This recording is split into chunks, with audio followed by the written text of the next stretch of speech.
There was only one bag of O-negative blood left in the hospital, and my 3 sisters were frantic. They screamed, "Give the blood to Caleb. We choose Caleb. Ethan, you'll have to pull through on your own." But Caleb only had a minor scrape. In my past life, I was the true heir to a billionaire's fortune, yet I burned to death in my own villa on my birthday. My 3 sisters risked their lives rushing into the inferno, but only to save the imposter, Caleb, who was still asleep. They had completely forgotten about me, locked in the maid's room. The searing agony of being consumed by flames, of every inch of my skin being scorched, is something I can never forget. Perhaps even fate couldn't bear to watch, so it gave me a second chance. But this time I was just tired. The family I had once yearned for had brought me nothing but endless pain. So why, in this life, were they filled with regret? Before I could process it all, a heavy pounding echoed from my door. My second sister, Hannah, was shouting from the other side, "Ethan, have you grown a backbone? Open this door right now. If I had known you were such an ill-mannered brat, we never should have taken you in." Before she could finish, I swung the worn-out door open. Hannah was about to speak, but she froze when she saw me raise the wooden puppet with the broken arm and smash it violently onto the floor. "I'm sorry, I was wrong," I said flatly. "I shouldn't have competed with Caleb for your affection. In my past life, this puppet was the reason I had gotten so angry, even getting into a huge fight with Caleb. It was a gift from Hannah when I first returned to the Harrison family, and I treasured it, keeping it by my bedside. But Caleb, knowing full well how much it meant to me, had deliberately tried to take it and broke its arm. In that moment, the smirk in Caleb's eyes was a clear warning. Don't even think about wanting things that don't belong to you. But now I couldn't care less. Hearing the crash, the others downstairs rushed up to see what was happening. My father, James Harrison, frowned slightly at the sight of the shattered puppet on the floor. As for the imposter, Caleb, his eyes immediately welled up with tears. "I'm so sorry, Ethan. It's all my fault. You can hit me or yell at me, but please don't take your anger out on Hannah. She was only trying to help by calling you for dinner." Before, those words would have sent me into a rage. But now that I was indifferent, the whole scene just seemed ridiculous. "Enough. You're a grown man, always crying at the drop of a hat. Isn't it disgusting?" I leaned casually against the doorframe, watching Caleb's performance with utter disinterest. Caleb was stunned. He never expected me to say that. "And another thing," I added, "calling me down for dinner? Have you ever once waited for me? It's laughable. They never called me when dinner was ready. Whether I was late or early, my father would berate me. Being late meant I was inconsiderate, and being early meant I was greedy. The double standard was infuriating. Ethan, you're getting more disrespectful by the day. Your brother was just trying to help." My mother, Eleanor, finally stepped forward. I was her biological son, yet her treatment of me compared to Caleb was night and day. I was long accustomed to this blatant favoritism. I gave a weary wave of my hand. "Whatever you say." With that, I shut the door, leaving them all outside. My father's anger finally boiled over. "Is this a rebellion? Fine. Then you won't eat today." He then led the others downstairs, leaving only Hannah standing there, stunned. Hannah stared blankly at the puppet fragments on the floor, finally remembering that she had given it to me herself. I used to treat that puppet like my most precious possession, so why would I smash it today? She felt that I had changed, that I was different from before. In the past, whenever she got angry, I would apologize meekly like a kitten. I didn't care what was happening outside my door anymore. I just collapsed onto my bed and fell asleep. I was just so tired. The next morning, I washed up quickly and left the house. Since no one cared about my presence anyway, it was better to leave early and stay out of their way. I didn't expect to run into my eldest sister, Victoria, drinking coffee in the foyer. The Harrison family's corporation was thriving entirely thanks to her management. I had no intention of speaking to her, but as I opened the front door, her cold voice questioned me from behind. "Where are you going?" "To school." I walked out of the Harrison villa without giving her a chance to respond. Victoria furrowed her brow, confused by my behavior. In the past, I would always run up and greet her sweetly, though she never acknowledged me. In her eyes, I had only returned to the family for their money and had even stolen her jewelry once. But today I was completely different. The truth was, everyone in the Harrison family had a personal driver, except for me. I never asked for one because I didn't want them to think I was greedy for luxuries, but it never changed their opinion of me anyway. Walking down the street, I felt the breeze on my skin for what felt like the first time in ages, a real confirmation that I was alive. Turned out that if you don't care, you can't get hurt. The family I had desperately craved was probably just a joke to them. From now on, I would no longer yearn for it. Arriving at school, I sat at my desk and opened my textbook.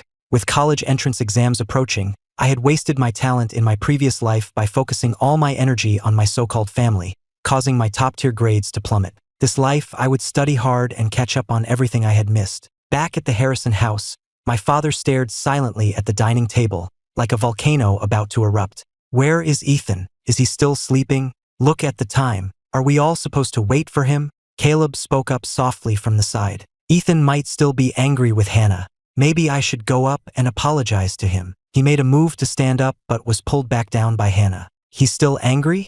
What right does he have to be angry? It was just a stupid puppet. I'll buy him a new one when I get back. Big deal. Hannah was about to say more when Victoria, who had been silent, spoke up. He's already gone. Her words silenced the table for a moment. After a while, my father slowly asked, "Gone? This early? Where did he go?" "Mr. Peterson, who is the driver assigned to Ethan?" The gray-haired butler, Mr. Peterson, quickly stepped forward. "Sir, Master Ethan has always walked to school on his own." Mr. Peterson himself didn't quite understand why Ethan, a Harrison, had to walk to school by himself. My father slammed his hand on the table. Who told him to walk? Or does he think the Harrisons can't afford a single driver? "Sir, it was you who said that since the young master had just returned, he shouldn't be too conspicuous, which is why a driver wasn't arranged," Mr. Peterson said quietly. My father fell silent. He had initially thought that since I had just been brought back from the outside, I would surely have bad habits.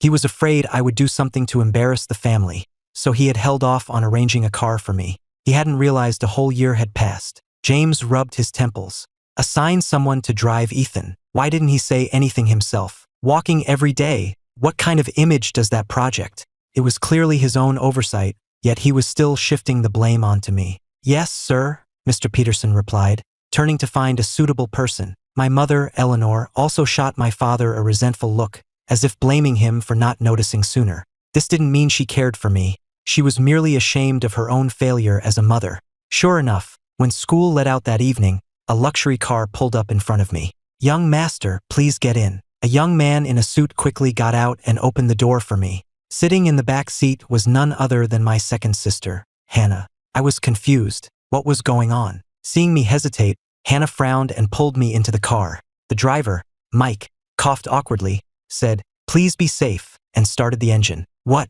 Are you waiting for me to apologize to you?" Hannah asked, looking annoyed. I completely ignored her. I had no idea what she was thinking. When I didn't respond, she grew even more irritated and grabbed my wrist. Only then did she realize how frighteningly thin my wrist was. She finally saw how gaunt and frail I looked. "Have you always been this skinny?" "Yes. Before being found by the Harrisons, I was homeless. Going hungry was a regular occurrence. It was a miracle I even survived. After coming to the Harrison home, I often missed meals because everyone ignored me. Even when I did make it, I'd be scolded for some reason or another halfway through, losing my appetite. As a prominent family, the Harrisons had strict rules. No eating was allowed after mealtimes. As for snacks, I stopped touching them after being scolded once. I didn't want my family to hate me, so I was always obedient. If it weren't for Mrs. Gable, the maid in the next room, secretly saving food for me, I'd probably be even thinner. I pulled my hand back. "I should thank your family for giving me a place to stay. Having a maid's room is better than being on the streets." "What do you mean by that? What's this your family nonsense?" The flicker of guilt Hannah had just felt was instantly replaced by anger. "Are you not a Harrison? If you hadn't stolen things, deliberately pushed Caleb down, and hung out with shady people, do you think we would dislike you so much?" I was speechless. I turned to look out the window, ignoring her completely. Back at the Harrison villa, the sight of food on the table made me dizzy with hunger. I hadn't eaten in over 24 hours. "So you finally decided to come back?" my father roared, slamming his hand on the table. In the past, I would have lowered my head, trembling, waiting for his scolding, ultimately unable to eat and retreating to the maid's room to reflect. But this time, I sat down directly and placed a document in front of my father. When my father saw the contents of the document, he erupted like a volcano and kicked me to the ground. "Are you trying to start a rebellion?" I lay on the floor, taking a long moment to recover, a trickle of blood even seeping from the corner of my mouth. My mother and Hannah were stunned by the sudden violence.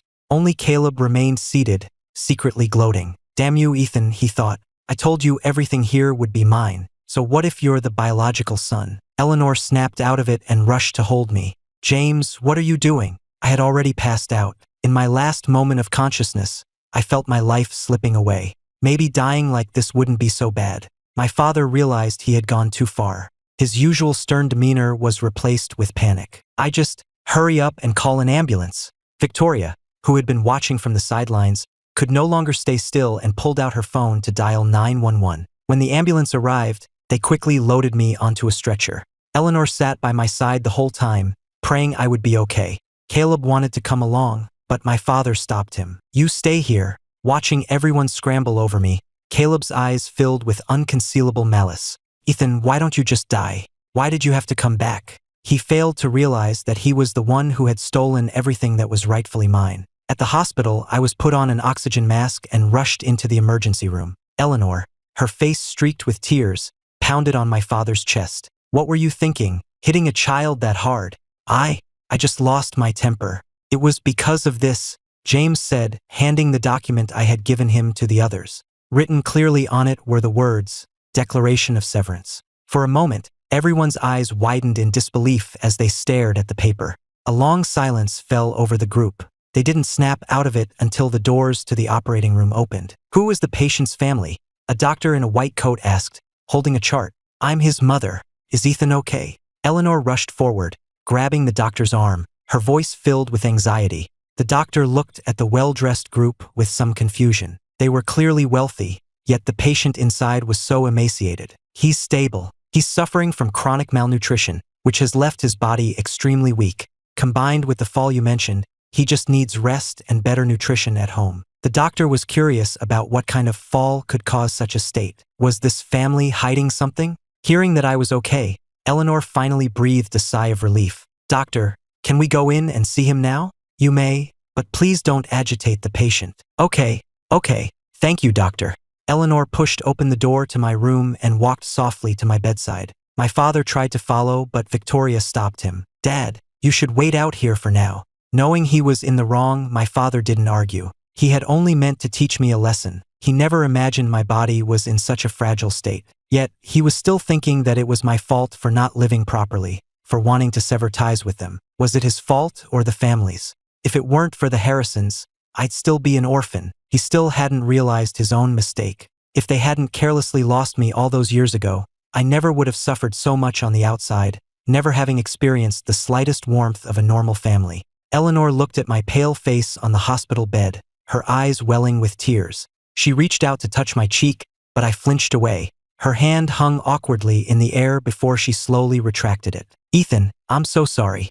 Please come home with me, okay? Hearing this, my interest was piqued, and I pushed myself up into a sitting position. Eleanor quickly supported me, as if terrified I might get hurt again. You want me to go back? Fine. A smile played on my lips. I had long given up any hope for these people. Send Caleb away and I'll come back. He stole 17 years of my life. That's not too much to ask, is it? Before, I thought it didn't matter if there was one more person in the house. Even without a blood connection, I was willing to get along with Caleb, the imposter who had taken my place. But I later realized he had no intention of getting along with me. He only wanted to drive me out and completely usurp my identity.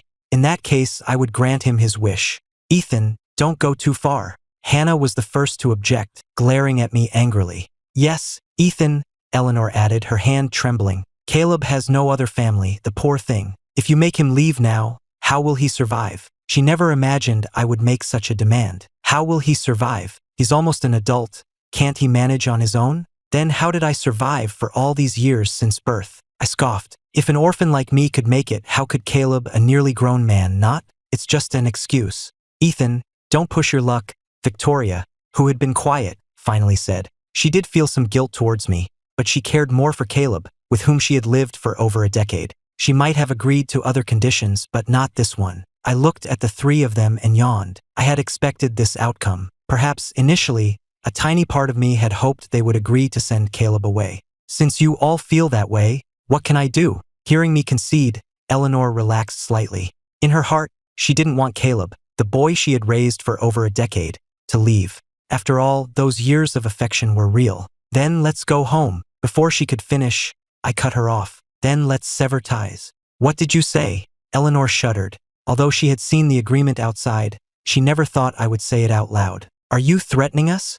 Victoria's brow furrowed. She just felt that I had changed. The old me would never have said such a thing, but she had forgotten that the old me would never have imagined they would leave me to burn to death alone in a fire. I said, "Since you're unwilling to send Caleb away, then let's sever our relationship." I enunciated each word, afraid they hadn't heard me clearly. My father, who had been waiting outside, could no longer contain himself and burst through the door. "Fine, fine. From this moment on, you are no longer a Harrison." He signed his name on the document and threw it in front of me. He believed I was just bluffing, that I wouldn't dare actually cut ties with them. After all, becoming a Harrison was a dream for many. He was sure I'd come crying back to him, begging for forgiveness. In fact, Eleanor, Victoria, and Hannah all thought the same. They assumed I was just talking. "Excellent. Then I should thank you, Mr. Harrison." Without a moment's hesitation, I picked up a doctor's pen from the bedside table and quickly signed my name. This left all of them stunned. They never imagined I would actually sign it.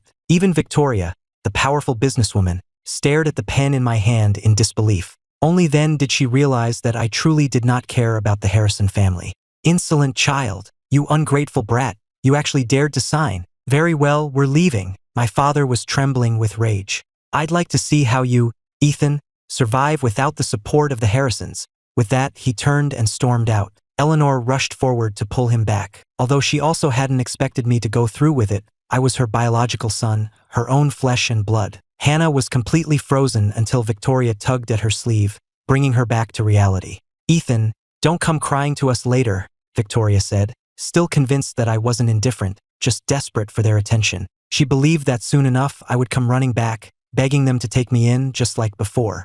"Wait," I called out as they were about to leave. Victoria smirked. She knew it. I was just putting on a show, and the moment they actually left, I couldn't handle it. This time, she wouldn't forgive me so easily. The fact that I wanted to drive Caleb out proved how vicious I was. Eleanor also breathed a sigh of relief. Good. As long as Ethan apologized, she wouldn't hold it against him. No matter what, we were still a family. But instead, I took out a debit card. "The money you gave me, I haven't spent a cent of it. It's $2,000. Plus my food and tuition expenses at your house, that's another $2,200.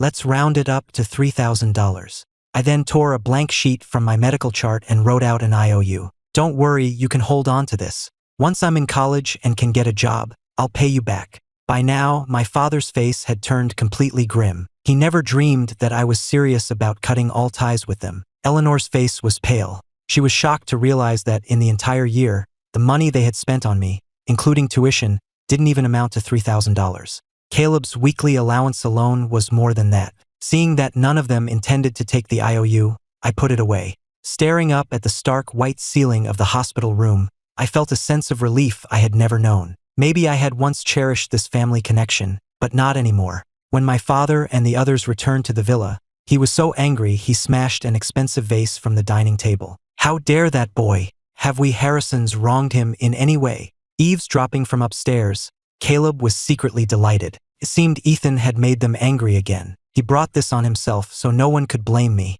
"Mr. Peterson, take me to that boy's room and pack up all his things," my father roared. He refused to believe I could survive after leaving the Harrison family. Although Mr. Peterson felt a pang of sympathy, he could only sigh internally. "Forget it, I'll go with you," Hannah said. "That kid has sticky fingers. He stole Victoria's necklace before. Who knows what else he's hidden." But when they saw my room, they were dumbfounded. There was a simple, small bed, a desk with a few trinkets, and a tiny wardrobe holding a pitifully small number of clothes. Other than that, there was nothing. Eleanor was too shocked to speak, covering her mouth as tears streamed down her face. As a mother, she hadn't set foot in her own son's room for nearly a year. Wasn't that the biggest joke of all? Biased people never see their own bias, because their hearts are already tilted. Victoria stared blankly at the items on the desk. The potted plant she had given me, a photo frame from her youngest sister. The plant was lush and green, clear evidence that I had taken great care of it.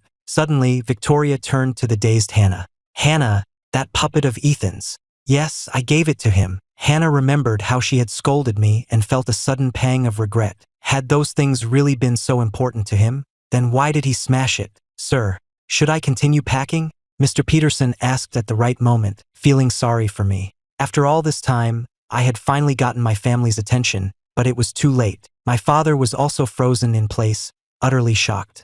He had only intended to warn me that even as a Harrison, I couldn't be wasteful and extravagant. He never imagined I had been living in such hardship for the past year. James, I'm telling you, if you don't bring Ethan back, I'm done with you. Eleanor finally exploded, screaming at my father before turning to go find her son. But what was the use? Affection that comes too late is worth less than dirt. Besides, the severance agreement was already signed. By the time Eleanor rushed back to the hospital, I was long gone. They searched for me for days with no luck. Then one day, the door to my classroom opened, and the principal addressed the students. "Which one of you is Ethan? Please step outside." I quickly put down my book. Why would the principal be looking for me? These women claim to be your mother and sisters. Do you know them? The principal knew I was an orphan and had brought 2 security guards with him, worried they might be human traffickers. My classmates all looked curiously towards the door. Wow, who are they? They're so beautiful. Indeed, even with sunglasses on, their elegance was undeniable. "Ethan, where have you been these past few days?" Eleanor grabbed my hand, tears immediately falling, but I showed them no courtesy, pulling my hand away. "I don't know you. Please leave." With that, I walked back into the classroom. Seeing this, the principal blocked Eleanor, who was about to follow me in. "Since he doesn't know you, I must ask you to leave." He then motioned for the guards to escort them out. To this day, besides the Harrisons, no one knew I was the family's long-lost son. My third sister, Stella, who had been silent, took off her sunglasses. If anyone had been close, they would have recognized her as the recently famous pop star. "That Ethan, give him an inch and he takes a mile. How dare he say he doesn't know us?" "That's enough," Eleanor sighed. "Let's go back for now. We'll come see him again tomorrow." "We're coming back?" Stella asked, displeased. "If you ask me, we should just wait. Once he realizes he's wrong, he'll come back on his own." She was certain this was just a little game of hard to get I was playing. After ignoring me for a few days, I would come crawling back. Eleanor wanted to argue, but Stella pulled her away. Victoria also glanced in the direction of my classroom. She did feel guilty, but it was a fact that I had stolen her jewelry. What if this really was just a ploy for attention? It was better to wait a few days. Maybe I really would show up at their door, apologizing and begging to be let back in. "Let's go, Victoria. Today is Caleb's birthday. Did you get him a gift?" Stella urged. "Of course. He's the one who saved me from drowning all those years ago. He's my most beloved brother," Victoria replied. At that moment, the entrance to the Ritz-Carlton in Boston was bustling with people, luxury cars lining the curb. "Thank you all for gracing us with your presence at my son's coming-of-age celebration. Let the evening officially begin." As my father finished speaking, the banquet commenced. A dozen young men and women from Boston's most prominent families gathered around Caleb, presenting him with gifts. Caleb's face was beaming with joy. "Ethan actually left. Now the entire Harrison family is mine. You have only yourself to blame, Ethan.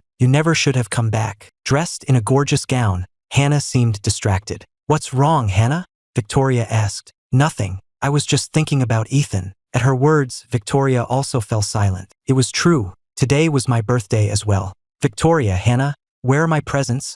Caleb walked over and sat down beside them, eagerly awaiting his gifts. Victoria produced an elegant box from behind her back. "It's a Patek Philippe watch. Do you like it?" "I love it. Thank you, Victoria," Caleb said happily, then turned to Hannah. "Hannah, what about my gift? You didn't forget, did you?" Hannah snapped out of her daze. "Of course not. Brother, this is a Porsche from me. You're an adult now, you should have your own car." But Caleb didn't know that Hannah was hiding a small box behind her back.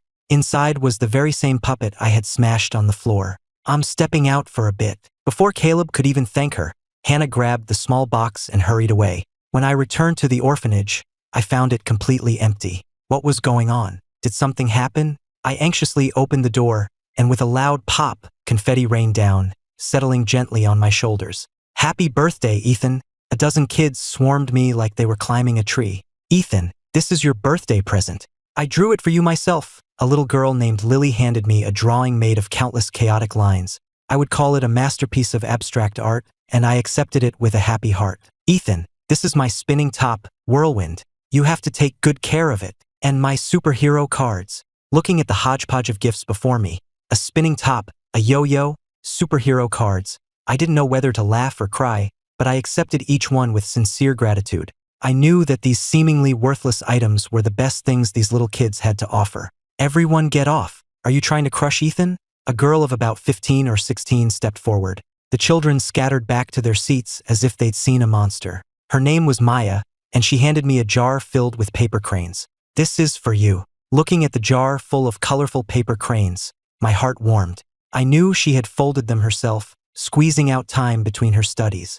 "Ethan, don't get the wrong idea. I bought these. I definitely didn't fold them myself," Maya explained, flustered, patted her head. "I know, thank you." As the happy birthday song began, a tear unknowingly slipped from my eye. In my past life, I had poured all my energy into my so-called relatives, completely ignoring the people who truly loved me. It turned out that even in the darkness, there was a faint candle flame burning just for me. Just like now, this flame, though small, was mine and mine alone. All right, turn on the lights. I'll cut the cake for you all." I blew out the candles before me but didn't make a wish. It was better to believe in myself than in some fleeting hope. The cake wasn't large, so everyone only got a small piece. Seeing that I hadn't saved any for myself, Maya got annoyed, but she still aljalawai handed her piece to me. "Here, you can have this.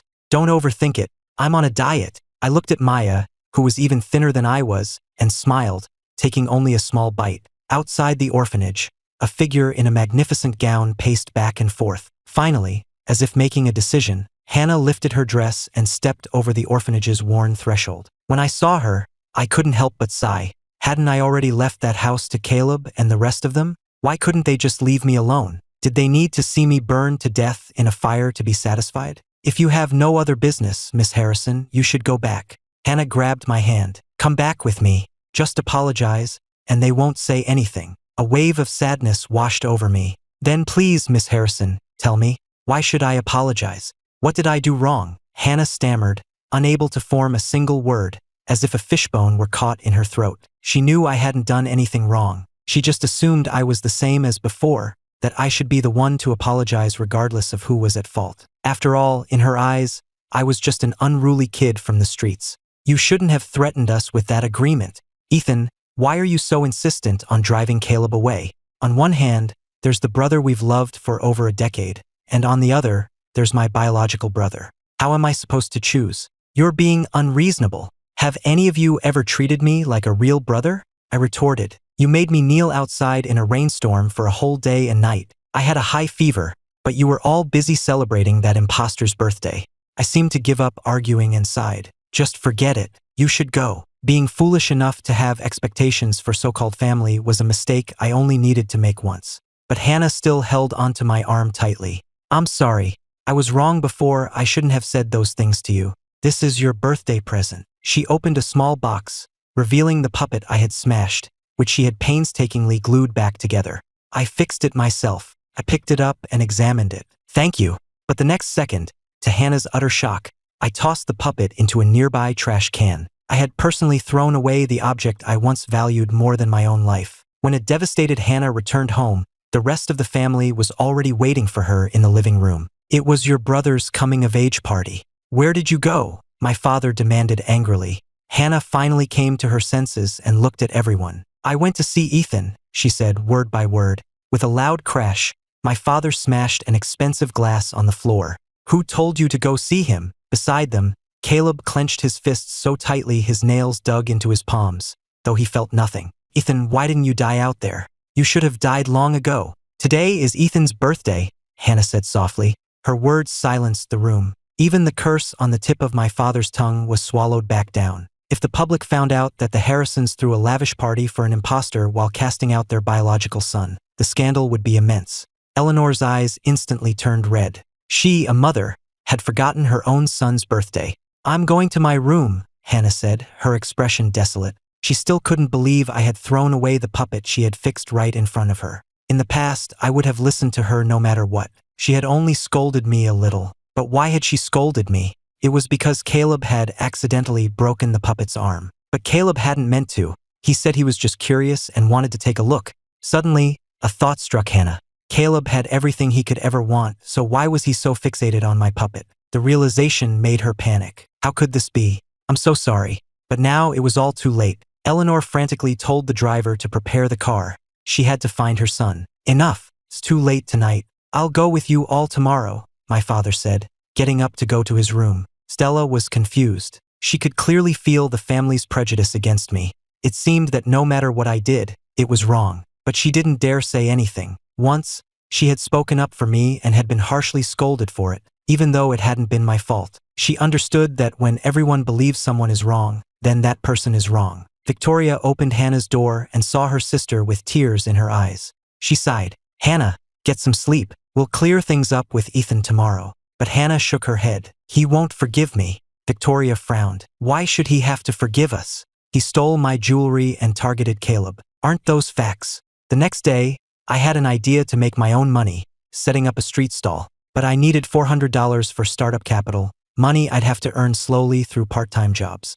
Just then, a convoy of luxury cars pulled up and the Harrisons got out. They rushed out of the cars and ran towards me. "Is something wrong, Mrs. Harrison? Do you need something from me?" I just wanted to get rid of them quickly. My words struck Eleanor's heart like a dagger. She never imagined I wouldn't even call her Mom anymore. Caleb's eyes reddened as he reached for me, but I shoved his hand away. "Damn it, you're a grown man. Stop acting pathetic all the time. It's disgusting." Caleb froze. He'd never been cursed at like that before. A flash of venom crossed his eyes. Eleanor also stared at me in disbelief. In her memory, I had never sworn at anyone. Looking at their stunned faces, I felt a sense of relief. It really did feel better to let it out. "Ethan, if you'll just come back, I'll do anything you ask, even if it means I have to leave this family." Caleb began his performance again. There he went again with that phony act. I was so sick of it. He pretended to be on my side, but he was really just reinforcing my guilt. "Caleb, your brother isn't that kind of person, right,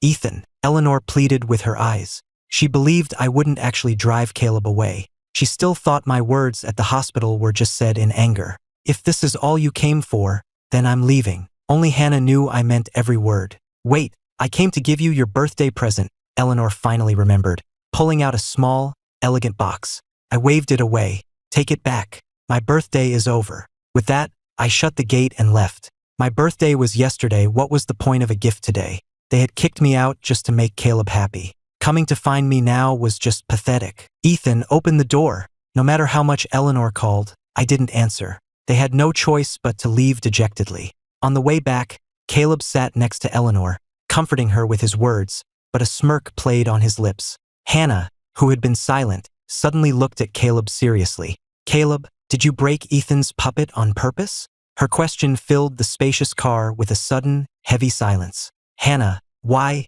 would you say that?" Caleb's eyes immediately welled up with tears. Eleanor quickly came to his defense. "It was just a puppet. Caleb didn't do it on purpose. But it was the puppet I gave to Ethan. Why did you have to have that specific one?" Hannah pressed. Caleb was at a loss for words, stammering, "I was just curious.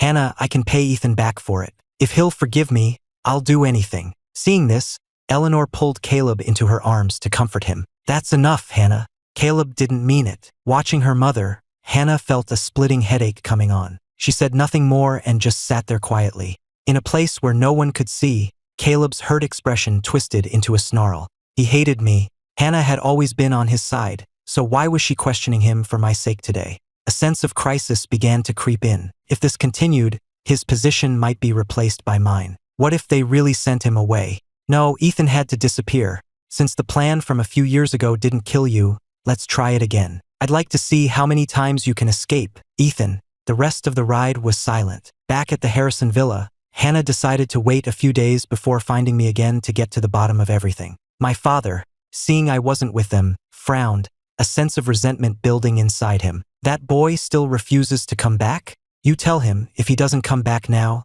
he'll never set foot in this house again." Even now, he thought such threats would work on me. Hearing this, Hannah could only shake her head in resignation. Victoria crossed her arms angrily. "That's right. No matter what, Ethan did steal my jewelry and hide it under his bed." The next day at school, the class beauty, Chloe, handed me a love letter and quickly ran off. She was afraid I would think she was being forward, but she had never been in a relationship, let alone written a love letter to a boy. But she knew that if she didn't act now, she might never get the chance to say it. I probably didn't even remember what happened back then. If it weren't for me, she would have been trafficked to some remote area and forced to marry some old man. When I reappeared in her life, her heart nearly leaped out of her chest. But she was afraid to say anything because she didn't have much time left. As someone with a congenital heart defect, Chloe had known since childhood that her life could end at any moment. That's why she never got too close to anyone, afraid her death would bring pain to those she cared about.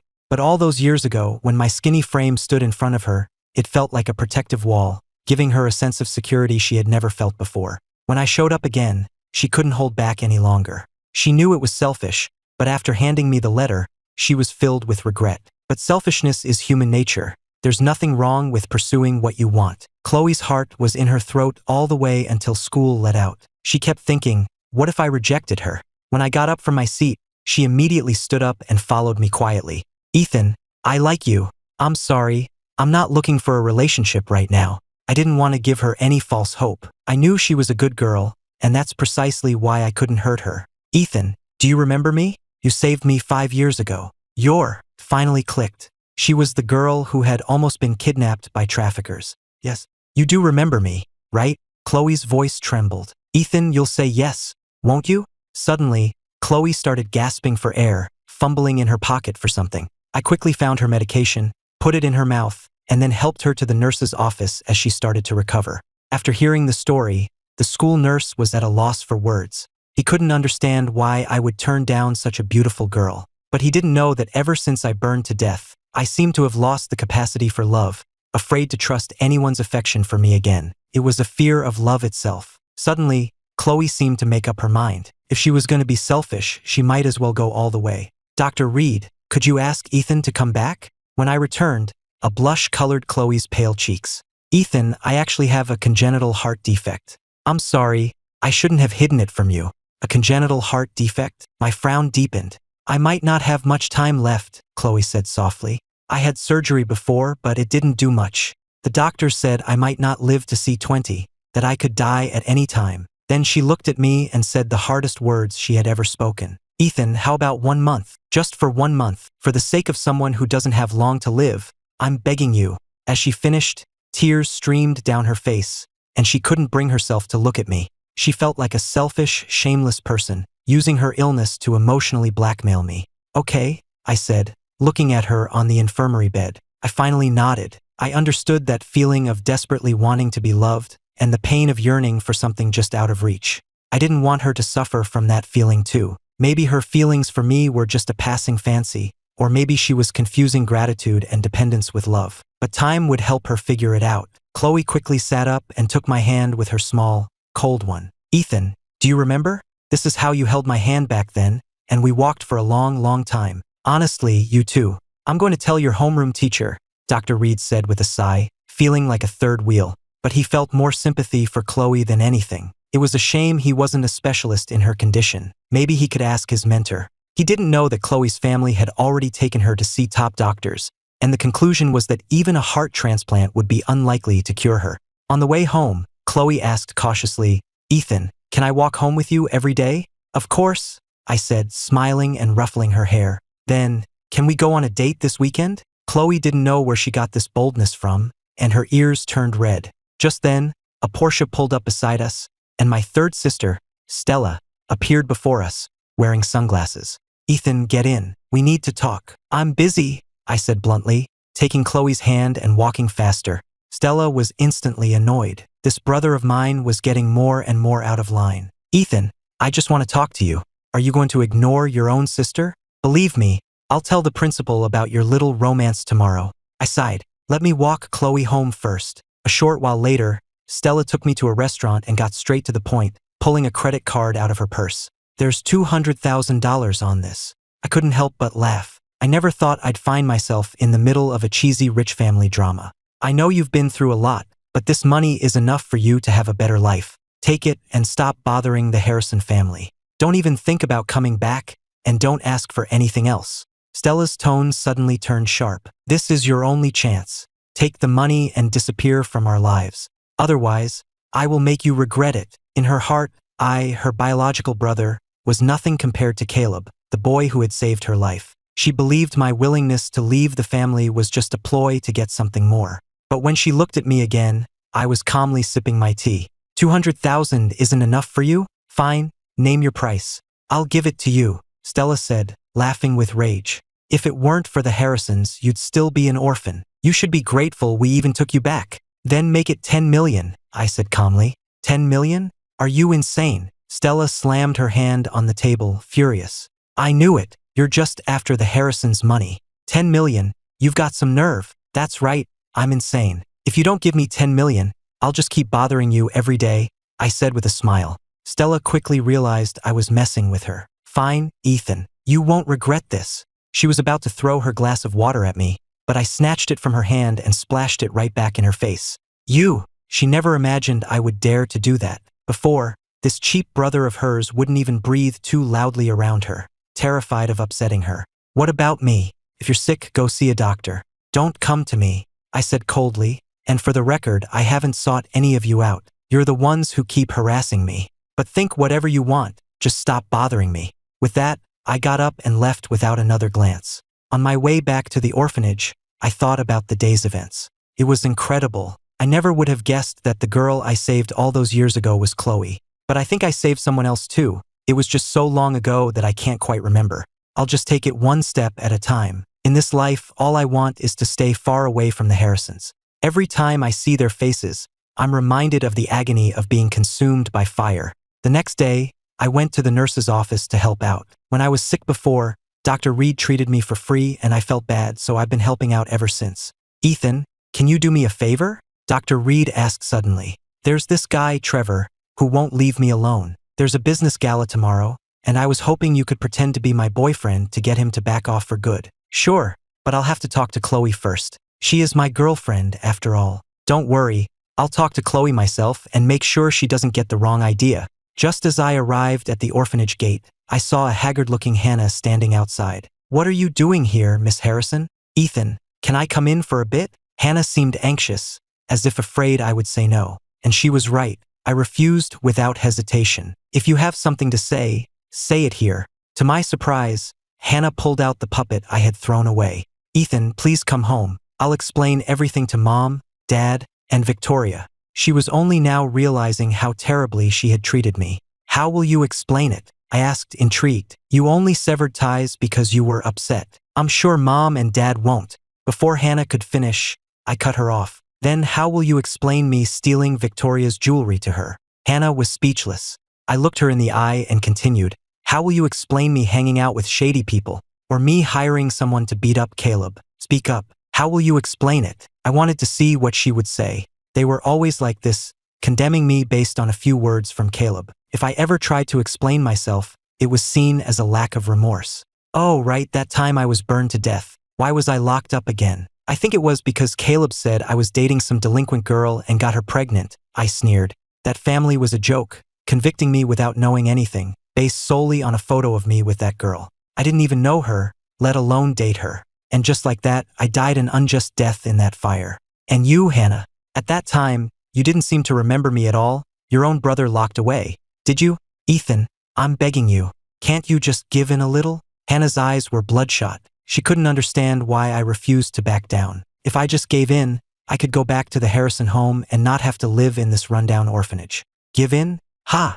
I laughed. Hannah, haven't I given in enough? I used to value family more than my own life, and what did I get in return? Favoritism and prejudice. Your mother talks about treating us equally, but what does she do? She's so afraid her precious adopted son will feel unwanted that she leaves me at home alone while the rest of you go on vacation. What kind of damn equality is that? Hannah stared blankly at the puppet in her hand and finally turned to leave. I breathed a sigh of relief. Tomorrow was the weekend. Where should I take Chloe on a date? I had no idea what to do on a date, so I figured I'd ask Maya, who was also in high school. I had just gotten back to the orphanage and told Maya about it when she shoved me out of her room. Get out! No matter how much I knocked, she wouldn't answer. Inside, Maya curled up on her small bed, biting her lip so hard it nearly bled, but tears still streamed down her face. You promised we'd always be together. Why are you leaving me behind? You're a liar, Ethan. She had been sent to the orphanage when she was in elementary school, the same year her parents died in a car crash.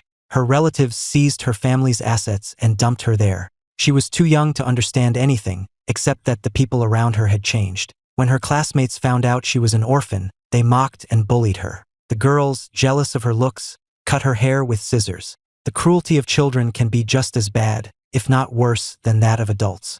I was the one who stood up for her, held her, and then cut the bully's hair in the same way. After that, everyone at school knew she wasn't an orphan. She had a super cool older brother. She had asked me back then if we could be together forever. When I said yes, she felt completely at ease.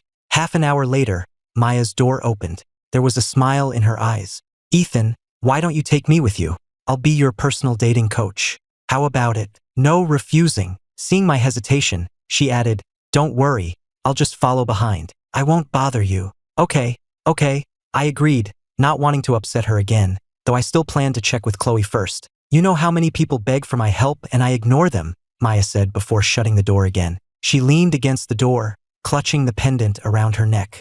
It was the only thing her mother had left her, and I had been the one to get it back after some punks stole it. "Ethan, don't leave me." A flicker of sadness crossed the young girl's eyes. The next day after school, I told Chloe that Maya wanted to come along. Chloe was very gracious about it. "That's fine, I don't mind." After quickly setting a time and place, we went our separate ways. When I got back to the orphanage, a figure suddenly rushed towards me, hand raised to strike my face. It was Victoria. "What did you do to Hannah?" she demanded, her eyes filled with resentment. Hannah had locked herself in her room since yesterday and hadn't come out for a full day and night. And since she had come to see me before that, it must have been something I did. But just as her hand was about to connect with my face, I caught her wrist and shoved her back. Caught off guard, Victoria stumbled backward, nearly tripping over a loose stone. "I can't believe you people. Are you all insane? Whatever's going on with her has nothing to do with me." I almost had to laugh at how this family loved to blame me for everything. "Who else did Hannah see last night besides you? I knew you were up to no good." Victoria seethed. She had always known I was a bad person, a thief, but she never thought I would stoop so low as to hurt her sister. "Then tell me, what exactly did I do to Hannah?" I knew I couldn't fall into the trap of trying to prove my innocence. In the past, whenever I was wrongly accused, I would desperately try to defend myself, but it was useless. They had already made up their minds. Victoria was at a loss for words because she had no idea what I had actually done. "If you can't say it, then get the hell out." I started to close the gate. Victoria quickly put her hand out to stop me. "Wait, you're coming back with me to explain yourself. If you don't, I'll make sure this orphanage gets shut down." "I mean it." Her threat made me pause. I couldn't let my anger bring harm to the orphanage. That wouldn't be right. I never thought the great businesswoman, Miss Victoria Harrison, would resort to threatening an orphanage full of children. "How impressive," I said coldly. "I didn't." Victoria realized her mistake, but the words were already out. "This is all your fault. Ethan, if you had just come home and explained, would I have had to bring the orphanage into it? It was the same as always. Everything was my fault, and she had nothing to do with it. Wasn't I obedient before? At your command, I knelt outside in the pouring rain all night. Wasn't that obedient enough, my dear sister?" Victoria grabbed my arm forcefully. "That was because you stole something. Why else would we treat you like that? We were just trying to teach you a lesson. And why were you so sure it was me who stole it? We found it under your bed. If it wasn't you, who was it?" I sneered from inside the car. "So anything that appears under my bed was automatically stolen by me?" Victoria was speechless and could only drive on in silence. I waved my hand dismissively. "Right, you probably can't remember. I don't even have a key to your room." It was only then that Victoria remembered that I didn't have a key to her room. She was the only one who did. Suddenly, she recalled Caleb asking for her key once, saying he needed to get something for their father. "No, it can't be. Caleb wouldn't." "I'll get to the bottom of this," Victoria said. "Please don't. If you find something out, you'll just come bother me again," I said, yawning with boredom. Soon, the gates of the Harrison estate came into view. Hearing that I was coming back, my father was already seated at the head of the table. He knew I would return. Life outside couldn't possibly be as comfortable as it was at home. This time, he was going to put me in my place. Even if I was his biological son, I couldn't be disrespectful and threaten him with severance. It was outrageous. "So you decided to come back?" The moment he saw me, my father slammed the table, trying to intimidate me. "Then I'm leaving," I said without hesitation, turning to walk out. If I wasn't welcome, why did they bring me back? They were insane. Eleanor quickly stood up and grabbed my arm, shooting my father a harsh glare. "Ethan, you must have suffered so much," she said, her eyes full of affection as she reached out to pat my head, but I moved away. "Not at all. I've been quite comfortable, so you don't need to worry, Mrs. Harrison." These past few days, free from the Harrisons' endless humiliation and neglect, focusing only on my studies, have been the most peaceful days of my life. At my words, my father shot up from his chair, furious. Mrs. Harrison? That's your mother. I met his gaze without flinching. Mother? A mother who spends her biological son's birthday with an adopted son, leaving her real son at home alone? A mother who goes on vacation and leaves her biological son behind again because she's afraid of upsetting the adopted one? Is that what you call a damn mother? A dead silence fell over the room. After shouting it all out, I felt much better. My father was speechless. He knew it was all true. Eleanor was also stunned. She hadn't realized that in her efforts to cater to Caleb's feelings, she had done such terrible things to me.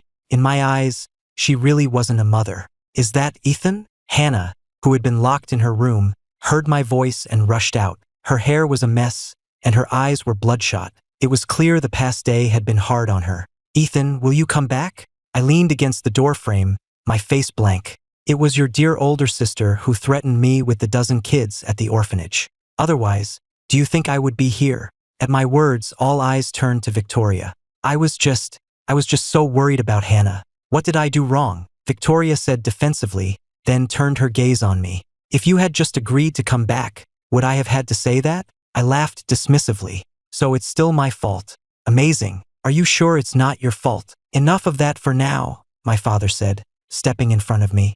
Ethan, if you want to come back to this family, you will apologize to everyone, and I will forget this ever happened. The severance agreement will be voided. Remember, this is your last chance. This was the biggest concession he was willing to make. What did you just say? I thought I had misheard. Forget it ever happened? My last chance? Should I get on my knees and thank you for allowing me back into the Harrison family? Mr. Harrison, you don't seem to understand. Your family has been harassing me for days. When did I ever say I wanted to come back? But my father just snorted confidently.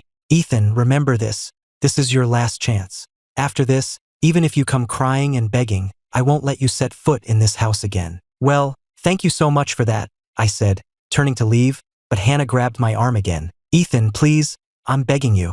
Just apologize. Isn't it better to stay with the family? I shook her hand off coldly. Will you only be happy if I stay here and be your dog? Get off me. I'm done being the Harrison's dog. This time, I'm going to be a person. Just as I stepped outside, I ran into Caleb, who was returning with 4 or 5 friends. Caleb, who's this? One of them asked curiously. The question sent a cold sweat down Caleb's back. The Harrisons had never publicly acknowledged me, so none of these people had ever seen me. If they found out I was the real heir, what would they think of him? Just as Caleb was about to speak, I cut him off. Who am I? I'm his brother. Caleb's heart sank. To keep his identity a secret, he had always manipulated me into not telling anyone the truth, and I never had. He couldn't understand why I was revealing it now. Brother? Caleb, we've never heard you mention a brother, they said, their suspicious gazes fixed on him. Beads of sweat formed on his forehead. Just as Caleb was about to explain, I spoke again. Not by blood. I'm the housekeeper's son. Seeing how nervous Caleb was, I found it amusing. Was he that afraid of his identity being exposed? Didn't he say before that he would give it all back to me? Why was he so quiet now? Oh, I see. Caleb, how come you never told us? Caleb could only laugh awkwardly. I guess I forgot, haha. Your memory must be really bad. What did the doctor say? Is everything okay? I stepped forward and patted his shoulder. I guess living with that family for so long, it's normal for your brain to get a little fuzzy. You guys go on ahead. I need to talk to Caleb for a minute, I said to his friends. They nodded and headed towards the door. What's wrong? Afraid of being exposed. I didn't care about his feelings. In my past life, I was deceived by this very act. It wasn't until I was burning to death that I realized he was behind all the false accusations I had endured over the years. Ethan, what are you talking about? How could you think that? Caleb's eyes reddened again, as if he were about to cry. Damn it, if you try that act again, I'll tell them the truth right now. I'm not falling for it. Caleb dropped the pitiful expression. Just then, he seemed to see something, grabbed my arm, and used it to slap his own face.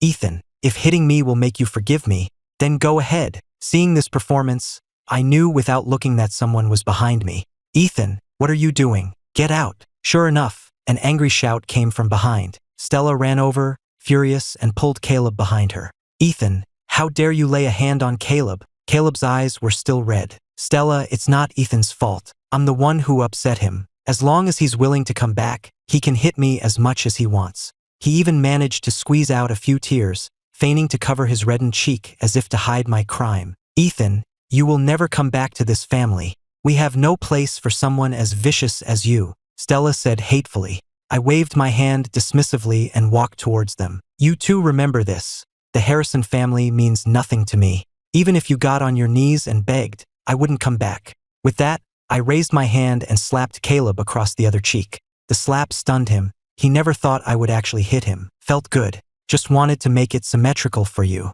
"You're welcome." I looked at the Harrisons' shocked faces, completely unfazed. "What, wasn't this part of your plan? After all, I'm so vicious. I'm leaving. You can go tattle all you want. It'd be best if I never set foot in your house again." With that, I left without looking back. Now, the Harrisons should finally leave me alone. Caleb's eyes, however, were like daggers dipped in poison, fixed on my retreating back.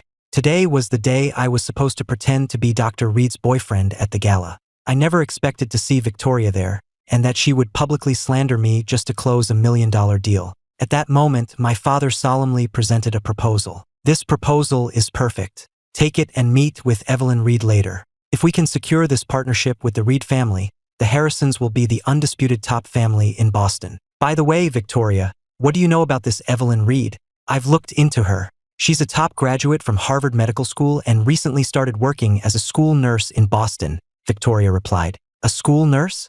At which school?" "The heiress of the prestigious Reed family is working as a school nurse.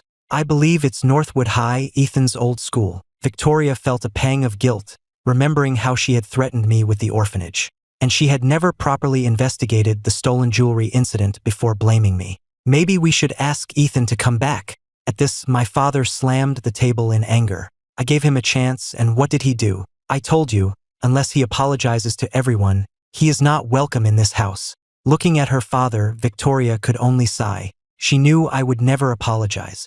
But as the head of the family, her father would never allow his authority to be challenged. Meanwhile, Dr. Reed had led Chloe and me to a quiet corner of the gala, wanting to avoid the crowds. "So, Dr. Reed, how should I act like your boyfriend later?" I asked. "I've already thought of that. Have your little girlfriend give me a piece of cake she's taken a bite of, and then I'll feed it to you. That annoying guy will definitely believe it," Dr. Reed said. At her words, Chloe's face flushed. Wasn't that an indirect kiss? Just then, Trevor walked over. "Miss Reed, what a coincidence. This must be fate." "Not a coincidence at all. And this is my boyfriend," Dr. Reed said, pulling me in front of her. "Honey, open up." She picked up the half-eaten piece of cake and brought it to my lips. It was the piece Chloe had bitten. By now, Chloe's face was beet red. Seeing this, Trevor stumbled back in disbelief. "Evelyn, you have a boyfriend? Isn't the age gap a little significant? Is that any of your business?" "I like them young," Dr. Reed said coldly. "Fine. Very fine." Trevor seethed, walking away. His vicious expression revealed his true intentions. If he couldn't touch the Reed family heiress, he could certainly deal with her boy toy. Victoria, who had just come downstairs, saw this and was speechless. Why did Ethan know Evelyn Reed? And why were they being so intimate? Had my cheap brother become someone's kept man? The thought made Victoria feel helpless. Given my attitude towards the Harrisons, securing this partnership would be nearly impossible. I took Chloe's hand, said goodbye to Dr. Reed, and prepared to leave. Seeing me about to leave, Victoria called out, "Wait, you two know each other?" Dr. Reed asked, surprised. How did Ethan know Victoria Harrison? She was Boston's most sought-after business prodigy. A high school student like Ethan shouldn't have any connection to someone of her stature. Although they shared a last name, she hadn't connected them as family. After all, Ethan had fainted from low blood sugar and malnutrition before, and she knew he lived in an orphanage. The gap between them was just too vast. "We've met a few times. We're not close," I said flatly. Those words stabbed Victoria's heart. She grabbed my hand. "Ethan, come home with me. If you just admit you were wrong, something was off." Since when was Victoria so reasonable? Suddenly, I thought of Dr. Reed standing next to me. "You can drop the act. I won't get involved in your business with Evelyn Reed." With that, I shook off her hand and left the gala. Dr. Reed looked at Victoria with amusement. "So you're Ethan's sister? I hope you don't mind me saying, Miss Reed, but my brother can be a bit immature." Victoria thought to herself that since I hadn't told Dr. Reed about the family, this was her chance. "I'd love to hear more. Please, tell me about Ethan," Dr. Reed said with a smile. At the gala, the other prominent Boston families saw the Reed family representative chatting happily with Victoria, and their hearts sank. It seemed the partnership with the Reed family was going to the Harrisons. What luck. I'm sorry, Ethan, but this is for the family, Victoria thought. Then, with a troubled expression, she looked at Dr. Reed. Miss Reed, my brother, he has sticky fingers. He even stole a necklace from me. I didn't blame him, of course. I just want him to learn to be better. A flicker of anger crossed Dr. Reed's face. She never thought Ethan was that kind of person. You really can't judge a book by its cover. It's not all his fault, but no matter what, he shouldn't have cut ties with his family, Victoria added. What? Cut ties? Dr. Reed finally understood why I was living in an orphanage, why I couldn't even afford a few $100s and had to work to pay her back. Yes, the family just forgot to assign him a driver, and Victoria was about to continue when my father, seeing her chatting animatedly with Dr. Reed from a distance, beamed with delight. With a partnership with the Reed family, the Harrisons' dominance in Boston was assured. Seizing the opportunity, Victoria handed the proposal to Dr. Reed. By the way, Miss Reed, this is the proposal from the Harrison group. Please take a look. But Dr. Reed crossed her arms and looked at her coldly. Why is the Ethan I know so different from the person you're describing? No wonder he's the way he is. Your family must have hurt him deeply. Miss Harrison, you say Ethan is a thief who stole your necklace. But he was willing to work for me for a month just to pay back a few $100s. Does that sound like someone who would steal from you? He even stood up to someone he couldn't afford to cross, just because I showed him a little kindness. Do you really think he's as terrible as you say? It's true what they say, biased people see everything through a biased lens. So, Miss Harrison, I don't think there's any need for our families to partner up. With that, Dr. Reed turned and walked away without a second thought. Victoria, her face pale, reached out. Miss Reed, is Ethan doing okay? What's the point of pretending to care now? You're the ones who hurt him, Dr. Reed said icily. The other guests at the gala watched Dr. Reed leave without taking the proposal, their faces filled with schadenfreude. My father hurried over, demanding, What happened? Why did Miss Reed leave? Victoria just rubbed her temples. I'm a little tired. I'm going home. All she wanted now was to go back and investigate what really happened all those years ago, to find out if I had actually stolen her jewelry. Meanwhile, back at the orphanage, I ran into my third sister, Stella. It turned out she had been investigating and found out that the little boy who had saved her from drowning lived somewhere in this neighborhood. Although Caleb had claimed he was the one who saved her, she later discovered that Caleb couldn't even swim. Under her questioning, Caleb finally admitted that 2 boys had saved her that day. I was going to pretend I didn't know her, but she grabbed my arm. Ethan, can you stay with me for a while? I'm afraid of the dark. Right, she was afraid of the dark. That's why her favorite way to punish me was to lock me in a dark room, saying it would teach me a lesson. Yeah, no thanks. When she wasn't looking, I pulled my arm free and ran. Stella collapsed on the ground, sobbing. I'm so scared of the dark. I'm sorry, Ethan. I finally understand how much pain you were in. I'm so sorry. Back at the Harrison villa, after some digging, Victoria finally discovered that it was Caleb who had framed me. Caleb, why did you frame Ethan? Our entire family gave you all our love. The memory of making me kneel in the rain all night, without knowing the truth, made her feel unsteady on her feet. No wonder I had become so cold towards her. Then she remembered how I used to bring her a bowl of hot soup when she pulled all-nighters, and her heart ached. Just then, Eleanor came over and shielded Caleb. Victoria, Caleb was probably just confused.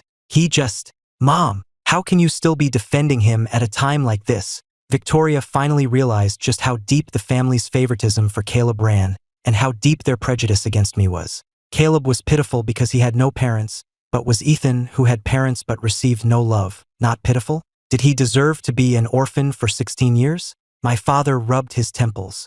Enough, let's not talk about this anymore. Just bring Ethan back. How can we do that? We need to clear this up with Ethan face to face. We can't just let it go, Victoria argued. Then what do you suggest? We just threw a coming-of-age party for Caleb. If this gets out, what will happen to the Harrison family's reputation? My father said with a frown. Victoria fell silent. He was right. The family's reputation was more important than anything. Just bring Ethan back first. We'll deal with the rest later. This was the best solution my father could come up with. Victoria nodded dejectedly and went back to her room. The next day after school, I felt the debit card in my pocket, which had $3,000 on it. I was going to the Harrisons' house to pay them back. After this, I would be completely done with them, with no debts left between us. The moment Mr. Peterson saw me, he was startled, but he quickly opened the gate. Young master, you're finally back. When my father saw me, He immediately put down his newspaper. Son, you're back. I'll go get your mother and sisters.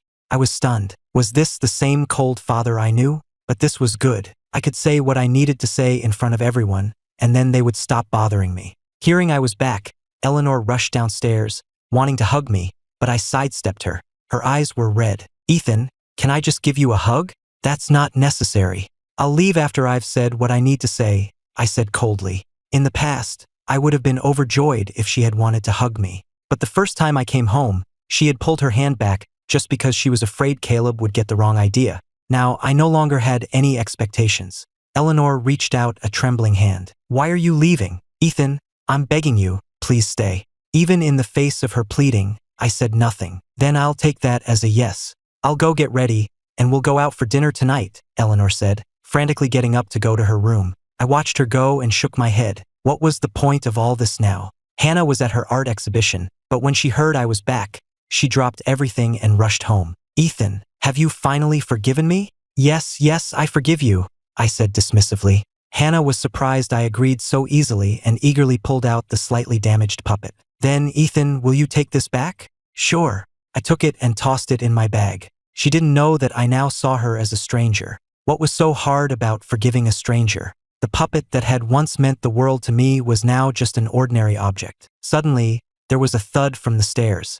Caleb had fainted at the top of the landing. Caleb, seeing him collapse, Eleanor rushed out of her room. Quick, take him to the hospital. My father quickly picked Caleb up and hurried towards the door. By the time Hannah and Victoria realized what was happening, everyone was gone. Well, aren't you going to follow them? If your dearest brother dies, you'll miss your last chance to see him, I said with an indifferent wave. I had long since given up any hope for these people, and Caleb was certainly willing to go to extremes, but what was the point? He didn't want me back in the family, but I had no intention of returning anyway. I was just here to pay back the money. There was no need for such cheap tricks. Hannah and Victoria looked ashamed. Ethan, they wanted to explain, but I cut them off. You go ahead. I'll wait here at the villa, okay? I mainly wanted to say a proper goodbye to the people who had helped me. Then it's a deal. Ethan, you have to wait for us to come back, Hannah said quickly. I watched them leave and sat there for a long time. Maybe it was relief, maybe it was freedom, but most likely it was acceptance. Meanwhile, after Caleb was taken to the emergency room, Eleanor finally remembered me. I have to go back for Ethan, she said, her face pale. She had just resolved to treat us both fairly. How could she abandon her own son like that? Luckily, Victoria and Hannah arrived just in time and told her I had promised to wait. Eleanor breathed a sigh of relief. I was just so worried. When I get back, I'll make it up to Ethan. But this time, she was bound to be disappointed. Outside the maid's room at the Harrison villa, Mrs. Gable saw me and hurried over. Young master, you're back. Looking at the maid who had often secretly saved snacks for me, I felt a pang of sadness. Mrs. Gable, how have you been? The only warmth I had received in this house came from people I barely knew. They may not have had high status, but their kindness was ingrained in them. I'm doing well, young master, Mrs. Gable said with a smile. Now that you're back, will you be leaving again? Her question left us both in silence. Mrs. Gable seemed to understand. Young master, I'm just a worker. I don't know much about big ideas. But I believe that a good kid like you will be blessed by heaven. Thank you, Mrs. Gable, I said, nodding seriously. Nothing to thank me for. Here, take these. I've been saving them for you, she said, pulling a small plastic bag from her pocket filled with candies and small pastries. I didn't refuse, but my eyes welled up for a moment. Mrs. Gable, can I go see my old room? I didn't know why, but I wanted to see that small room again, the place where I had burned to death in my past life. The room still had the same simple bed, the same trinkets on the desk. The potted plant Victoria had given me was still lush and green. Someone had clearly been taking care of it. Suddenly, I saw the photo frame on the desk. It was a picture Mr. Peterson had taken with his phone when I first came back. They had planned to get a proper family portrait done at a studio, but they kept putting it off, afraid of upsetting Caleb. I gently wiped the dust off the frame and looked at the person in the photo who had once craved family so desperately. I couldn't help but smile. Things had changed. That version of me had died in the fire of my past life. I took out the photo, carefully tore my own image off the edge, and put the rest back in the frame. Without me, this family would probably be much happier, and they wouldn't bother me anymore. Then, I took out the puppet Hannah had returned to me. First, its arm had been broken by Caleb, then I had smashed it to pieces. Even though Hannah had carefully repaired it, The cracks were still visible. What was the point? I shook my head. I remembered what Hannah had said. Ethan, what's wrong with you? It's just a stupid puppet. Caleb didn't do it on purpose. Yes, maybe I had once treasured it, but now Hannah was right. It was just a broken puppet. After a moment's thought, I set it upright on the desk. I'll just leave you here. I stood up, took one last look at the room, and gently closed the door.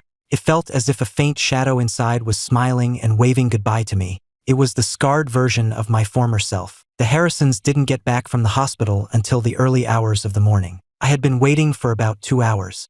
The first thing Eleanor did when she got home was try to hug me, but I moved away again. I'm sorry, Ethan. I was so worried earlier that I forgot about you. I'll go get a room ready for you right now, she said, about to head upstairs. Of course, I couldn't stay in the maid's room anymore. That's not necessary. I'm leaving soon, I said calmly. At my words, Hannah and Victoria panicked, grabbing my hands. Ethan, you said you would wait for us. Why are you leaving? I gently pulled my hands away. Yes, I said I would wait for you to come back. I never said I was staying. Eleanor looked at me with tears in her eyes. Ethan, I know you're still angry with me, but this has nothing to do with Caleb. I waved my hand. Caleb certainly played a big part in all of this. But if you had treated me fairly, would we have ended up here? Prejudice was the hunter that killed me. My father stepped forward. Ethan, I was wrong before. If you're willing to come back, I'll immediately announce to the public that you are the heir to the Harrison family. He still thought I had left because I cared about such titles. Mr. Harrison, don't you think that's something you should have done a long time ago? I retorted, but what had the Harrisons done? They had passed me off as the housekeeper's son. Was the family's reputation really that important? At this point, I wished I really were the housekeeper's son. Maybe then I wouldn't have had to endure the pain of my past life. Ethan, don't push it, my father finally roared. He had poured his entire life into the Harrison family and would not allow anyone to tarnish its reputation, not even himself. What did I do wrong? How has this family wronged you? He demanded furiously. Really? Then how did I get through the last 16 years? I didn't back down. I had given in enough before. I wasn't going to do it anymore. For 16 years, I never relied on the Harrison family. Even this past year, after you brought me back, I never relied on you once. I wasn't complaining. I just wanted them to know that few people knew I was a Harrison, so my leaving wouldn't cause them any harm. Shouldn't you be happy that I'm leaving? I said with a self-deprecating laugh. Isn't this the best outcome for everyone? What are you talking about? How could we be happy if you left? Eleanor's voice trembled. What have we done to you all these years to make you think that? If I leave, your good son and brother, Caleb, won't have to worry about being kicked out anymore, right? Caleb isn't. Eleanor tried to argue, but I cut her off. I know. Caleb is so kind. Why would he worry about something like that? Right, Mom? I said, putting extra emphasis on the word kind. Eleanor was speechless. All right, here's the $3,000 I owed you. Do you want to count it? I took the money out of my bag and placed it in front of them. They all looked at each other in silence. Ethan, where did you get this money? Victoria suddenly asked. She was afraid I was being kept by Evelyn Reed. No, I have to go talk to her and find out what's going on. Ethan is still a student. Don't worry, it's clean money, I said, turning to leave. But Hannah grabbed my arm. Her usual arrogance was gone, replaced by tears. Ethan, you said you forgave me. Please don't go. I slowly pulled my hand away. Yes, Miss Harrison, I forgave you a long time ago. So please, stop bothering me. It was only then that Hannah understood that I now saw her as a stranger and would never call her sister again. After I left, a long silence fell over the Harrison house. My father never dreamed that I truly didn't care about being the Harrison heir. Ethan will come back, won't he? Eleanor asked my father numbly. She knew I had made up my mind, but she still wanted to deceive herself. Mom, he's really gone, Victoria said before heading upstairs in a daze. This time, I would never again call her sister sweetly, never again bring her a bowl of hot soup when she worked late. Back in her room, Victoria crouched in a corner, a single tear rolling down her cheek. Why couldn't they just give Ethan justice? She didn't understand why her parents wouldn't reveal the truth about how I had been framed, all for the sake of the family's ridiculous reputation. If we had given you justice, would you have stayed? But she knew I had been hurt too deeply by the family. I'm sorry, Ethan. I'm so sorry, Victoria whispered, burying her face in her arms and crying silently. Anyone who saw her like this would be shocked. The decisive, powerful businesswoman was actually so vulnerable. Suddenly, Victoria's expression hardened. If Evelyn Reed really had her claws in me, she would fight her to the death, no matter the cost. Just a short while ago, she was slandering me to Evelyn Reed, and now she was ready to go to war for me. She didn't even know what she was thinking anymore. Meanwhile, Hannah was in a daze. How did things get like this? Why did Ethan leave without a second thought? Did they really not know? Suddenly, as if remembering something, Hannah ran like a madwoman to the maid's room where I used to stay, a sliver of hope in her heart. But the moment she pushed open the door, she saw the puppet sitting on the desk. Looking at the puppet, Hannah finally broke down, sobbing uncontrollably. Ethan, of course, I knew nothing of what was happening at the Harrison house. Walking back to the orphanage, I felt completely at ease. Finally, I was free of the Harrisons with no debts between us. The evening breeze was cool, and even in the early morning, the barbecue stalls were bustling with people. To be honest, I had always envied these people, so free and carefree, not caring what others thought. In other words, they were living for themselves. And now I was going to live for myself too. When I got back to the orphanage, a familiar figure was standing at the gate. It was Maya. I thought she would run away like before, but this time, she walked towards me and suddenly threw her arms around me. I was stunned for a moment, then smiled and patted her head. Hey, what's wrong? Why were you ignoring me before? Maya pinched my side hard. Ow, what was that for? Humph, I just felt like picking on you. Is that a problem? She had that same feisty attitude, and it felt like the old Maya was back. But the next second, she burst into tears. Ethan, you're such an idiot, a moron, a total blockhead. The young girl had poured all her adolescent feelings into me, and I had been completely oblivious. Seeing her cry, I panicked. Why are you crying? Who bullied you? Tell me, I'll go. You're the one who bullied me, Maya said, pointing at me, tears still in her eyes. Haha, how did I bully you? I rubbed my nose, trying to remember. It just was. Why are you asking so many questions?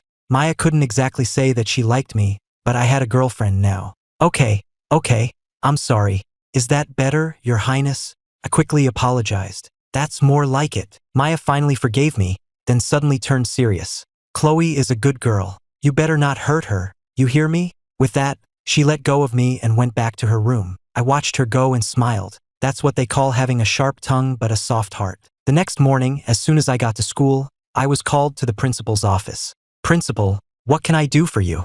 I asked, confused. What? Can't I just come see how you're doing? He said, his hands behind his back, looking perfectly calm. Don't try to fool me, sir. I know you didn't just come to see me. All right, come to my office. I've already cleared it with your teacher. I wanted to ask you why your grades have been slipping lately, the principal said, changing the subject. He had seen how hard I was working, but for the past year, my grades had been declining. Although they were improving recently, I used to be in the top 10 in my year, a potential candidate for an Ivy League school. But on the last mock exam, I had dropped to the top 20, and at one point I was even ranked below 200. Haha, all right then. I had no choice but to follow him to his office. In his office, I made the principal a cup of tea. He took a sip and froze. What kind of tea is this? Just the tea from your cabinet, I said, taking a sip myself. It was actually pretty good. The principal nearly had a stroke. It was a rare, premium tea a friend from the army had given him, something he barely touched himself, and I had used a huge scoop. Forget it. Consider my premium tea a motivational gift. You better study hard and make something of yourself. You hear me? I will, I said, nodding quickly, though I was thinking, this tea is really good. I should ask him for some before I leave. The principal seemed to read my mind and thought to himself, why don't I just give you my life while I'm at it? Suddenly, the principal's words made me spit out my tea. Ethan, are you and Dr. Reed seeing each other? Sir, what did you say? I wiped the tea from my mouth, unable to believe what I had heard. Don't play dumb with me, the principal said, his face stern. What have you been doing in the nurse's office every day after school? It wasn't that he disapproved, but a relationship between a student and a school nurse was forbidden. Someone had called to report it, threatening to go to the school board if he didn't investigate. He knew Dr. Reed came from a powerful family. If this got out, I would be the one expelled, and my future would be ruined. Tell me the truth. I took a breath and explained, Sir, you've misunderstood. I've been going to the nurse's office because I fainted before and couldn't pay the medical bill, so I'm working to pay off the debt. Then what about you and Dr. Reed being seen entering and leaving the school together? And the other night, you brought her back to the school late at night. How do you explain that? The principal was still skeptical, worried we had crossed a line. Sir, you've really got it wrong. I told him everything about Dr. Reed taking me to the food stalls and the gala. Chloe was there too. Chloe? The principal glanced at me. I realized I had slipped up and quickly corrected myself. I mean, Chloe, the student. She and Dr. Reed are good friends. The principal was silent for a moment. All right, come with me. We'll go talk to Dr. Reed and clear this up face to face. Is that really necessary? I said, starting to panic, afraid Dr. Reed would get the wrong idea. What? Are you scared? The principal was worried I was lying. It's not that. I'm just worried Dr. Reed will misunderstand, I said with a sigh. But Chloe, who was outside delivering papers, heard everything. She clutched the papers tightly, her heart racing. No, it can't be. Ethan wouldn't be with Dr. Reed. When the principal and I arrived at the nurse's office, Dr. Reed was treating a student, and Chloe was trailing cautiously behind us. I'll give you some cold medicine. Make sure to stay warm and drink plenty of water, Dr. Reed said, and the student left. The principal led me inside. Dr. Reed, we've come to ask about something. He then told her about the anonymous tip regarding her and me. Dr. Reed looked baffled. Who would be so bored? Suddenly, she thought of Trevor. Who else but that petty man would do something so childish? Dr. Reed explained the whole situation to the principal, who finally relaxed. Outside, Chloe also breathed a sigh of relief, then blushed with shame for having doubted Dr. Reed. Well, we'll be going then. Sorry to have bothered you, Dr. Reed, the principal said, leading me away. But just as we left, a woman in a sharp business suit and high heels appeared at the door. It was Victoria. Dr. Reed was busy thinking of how to deal with Trevor and assumed it was another student. When she looked up, she recognized the woman who had claimed to be my sister at the gala. She did not have a good impression of Victoria. What are you doing here? Is this about the partnership? What I'm doing here? You should be asking yourself what you've done, Victoria said angrily. Dr. Reed was even more confused. What are you talking about? What did I do? What did you do to Ethan? Victoria demanded. Dr. Reed's head started to ache. Whatever is going on between Ethan and me, what does it have to do with you? I'm Ethan's sister, so of course it has to do with me, Victoria shouted. You have the nerve to call yourself his sister? Dr. Reed sneered. How did you slander him in front of me back then? To call yourself his sister now is just shameless. Dr. Reed's gaze turned sharp. What right do you have to question me? Where were you when Ethan fainted from low blood sugar? Where were you when he couldn't afford medical care? You come here to question me now? But where were you before? What did you say? Ethan fainted. Victoria panicked. She had no idea. Of course he wouldn't tell you, Dr. Reed said bluntly. In any case, you'd better stay away from Ethan. Knowing she was in the wrong, Victoria had no choice but to leave. She would wait for me after school and ask me herself. Watching her go, Dr. Reed muttered, crazy. When I went to the nurse's office to help after school, I found out Victoria had been there. Chloe stood by, her head down, still ashamed of her earlier suspicions. By the way, Dr. Reed, do you know who reported us to the principal? Dr. Reed frowned but didn't mention Trevor's name. He wasn't someone I could handle. I'm not sure yet, but don't worry, I'll take care of it. She planned to ask her sister, Isabel, for help, but just the thought of that lunatic gave her a headache. Just then, I got a call from Jenna, the owner of the ramen shop. She was stammering, her voice choked with sobs. Don't worry, take your time. Ethan, my sister is sick. I need $5,000, Jenna said, trying to hold back her tears. She knew that asking for money from someone she had just met might make her seem like a gold digger or a scammer. But she had already asked all her relatives. They knew about her gambling-addicted father and that she was just a recent college graduate, so no one was willing to lend her the money. Even online lenders had blacklisted her because of her father's debts. Since her mother's death, she and her sister had only had each other. To protect them both, she had transformed from a quiet girl into a tough woman who wasn't afraid to stand up for herself. My arrival had made her feel like things were getting better, but fate had played a cruel joke on her. Her sister had been diagnosed with leukemia. The only good news was that the hospital had found a bone marrow match and could operate at any time. The bad news was that the surgery cost $20,000. She had sold everything she owned, including their small apartment, but had only managed to raise $15,000. She had even considered selling her blood but was turned away for being unhealthy. No one would even buy her ramen shop. The local thugs all knew about her gambling father and didn't want to get involved. With nowhere else to turn, she thought of me. I know this is a lot to ask, but I have no other choice, Jenna said, biting her lips so hard she didn't notice it was bleeding. I looked at Chloe and Dr. Reed. What do you two think? I wasn't a saint. I couldn't just give away money to someone I had only known for a few days. Including the $2,000 I had already given Jenna, I had exactly $5,000 left. money I had planned to use to improve the ramen shop. Both Dr. Reed and Chloe were silent. Dr. Reed was a practical person and wasn't sure if Jenna could pay it back.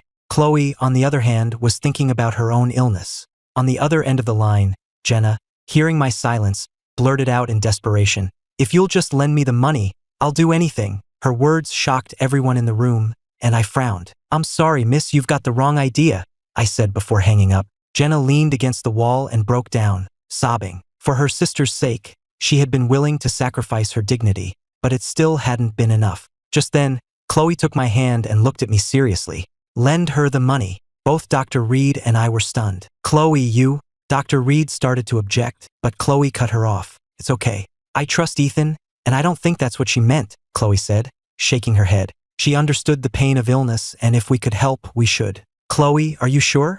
I asked one more time. This $5,000 was originally meant for her in case of an emergency.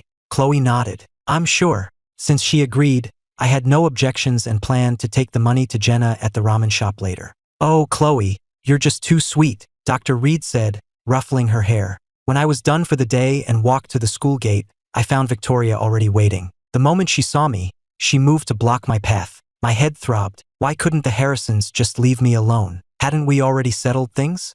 I took Chloe's hand and tried to leave, but the school gate was crowded with parents and students, making it impossible to get through. Victoria grabbed my arm, but I shook her off. "Ethan, can we please talk?" "No need. If you have something to say it here." I refused. Left with no choice, Victoria turned to Chloe. "Young lady, you must be Ethan's classmate. I'm his sister." "That's enough." I cut her off, not wanting to drag Chloe into this. "Then, Ethan, can we..." Victoria tried again. "Let's go," I said to Chloe. This was the second time she had seen me so angry, the first being when we faced the thugs with knives. Chloe looked worried. "Ethan, do you need me to?" "It's fine. You just worry about eating later," I reassured her. Seeing how close we were, Victoria had an idea. If she could get on good terms with Chloe, maybe I would forgive her. We went to a coffee shop where Victoria had already reserved a table by the window. "Ethan, you haven't eaten yet, have you? Waiter, please bring out what I ordered earlier." She was trying to keep me there with food, so I suppressed the urge to leave. "And you are?" Victoria asked Chloe. Chloe was flustered. This was the first time she had met my family. I'm Chloe." "Chloe, what a lovely name. I'm Ethan's sister, Victoria." Before Victoria could say more, I cut her off. "If you have something to say it." I didn't want Chloe involved. Victoria glanced at Chloe, then said it anyway. "Are you being kept by Evelyn Reed?" Chloe's eyes widened, and I was just as stunned. Dr. Reed had only said Victoria came to see her, not that this was the reason. "What does that have to do with you?" I asked coldly. "Ethan, you can't do this for money." "That's right, it's all for the money.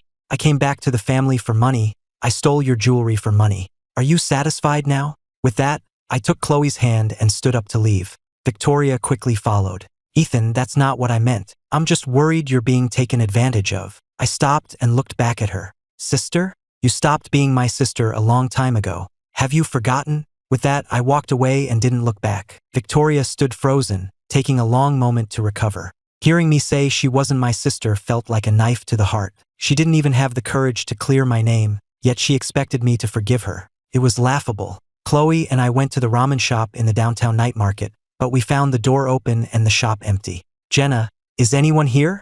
I called out, a bad feeling creeping over me. Meanwhile, in the basement of a factory on the outskirts of Boston, a large, secret gambling den was in full swing. The room was filled with the shouts of gamblers crowded around dozens of tables. "Just one more loan. I know I can win it back this time." Jenna, facing this scene for the first time, nervously clutched the knife hidden at her waist. "Hurry up, don't dawdle." The man leading her was the same thug who had caused trouble at her shop before. When they reached the back room, the thug stopped and knocked respectfully. "Come in," a gruff voice called out. Jenna walked in and saw a man looking her up and down. "You're old man Davis's daughter?" "I have nothing to do with that old gambling addict," Jenna said through gritted teeth. If it weren't for her father, her mother wouldn't have died from overwork, and their family wouldn't have been crammed into a tiny apartment. "I'm not interested. I'll take that shop of yours for $10,000. Jenna's eyes widened. A shop in that location was worth at least $60,000. She had done her research. "Do you think you can sell it to anyone else right now? Your sister is waiting for that money to save her life, isn't she?" The man knew he had her cornered. With them around, no one would dare buy her shop. 20,000. No less, Jenna said, clenching her fists. The shop was the only thing her mother had left her, and she needed the 20,000 to pay back the 1,200 I had helped her with. The man was surprised by her directness and handed her a contract. Fine. Jenna quickly signed her name. When will I get the money? But the man just smiled. Mr. Davis, you can come out now. A small, thin man in a sweaty t-shirt walked out. It was Jenna's gambling-addicted father. What are you doing here? Jenna was stunned. The thug behind her suddenly pulled out a handkerchief and pressed it over her mouth and nose. By the time Jenna realized what was happening, it was too late. She tried to reach for her knife but had no strength, watching helplessly as it fell to the floor. The handkerchief was soaked with a new type of drug that kept you conscious but paralyzed. Mr. Davis, your daughter's not bad. This is for you, the man said, tossing him a stack of cash. Her father eagerly caught the money, thanking the man profusely. For just $10,000, he had sold his own daughter. To a gambler, family was just another disposable asset. People lost in gambling can no longer be called human. Tears of regret streamed from Jenna's eyes. She shouldn't have been so desperate, shouldn't have trusted these scumbags. She struggled with all her might and managed to move slightly. She couldn't give up. That was her sister's life-saving money. The thug and the boss were amazed. This drug could knock out a heavyweight boxer with one whiff, yet this young girl was still moving. Drag her away. Let the boys have some fun first. And remember to film it, the boss ordered. The thug nodded eagerly. He had been eyeing Jenna for a while. She was feisty, but she was a knockout. Jenna felt herself being dragged away, unable to resist any longer. I'm sorry, little sister.